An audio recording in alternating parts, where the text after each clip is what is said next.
ঝোড়ো হাওয়ার সঙ্গে বৃষ্টি। সোমবার দুপুরে স্বস্তি নামতে পারে গরম বিধ্বস্ত কলকাতা সহ দক্ষিণবঙ্গে, এমনই পূর্বাভাস হাওয়া অফিসের। বুধ এবং বৃহস্পতিবারও চলতে পারে বৃষ্টি। সোমবার বীরভূম, মুর্শিদাবাদ, নদিয়ায় ভারী বৃষ্টি হতে পারে। ভারী বৃষ্টি হতে পারে পূর্ব মেদিনীপুর, দক্ষিণ 24 পরগনাতেও। মৎস্যজীবীদের বুধবার পর্যন্ত সমুদ্রে যেতে নিষেধ করা হয়েছে।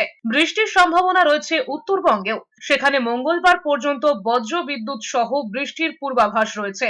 বৃষ্টির জেরে আগামী সপ্তাহে তাপমাত্রা আর বৃদ্ধি পাবে না। সেক্ষেত্রে 4 থেকে 6 ডিগ্রি পর্যন্ত কমতে পারে তাপমাত্রা। আলিপুর আবহাওয়া দপ্তরের তরফে খবর, ঘূর্ণাবর্ত বা নিম্নচাপ অক্ষরেখায় বৃষ্টির উপযোগী অবস্থা তৈরি করেছে।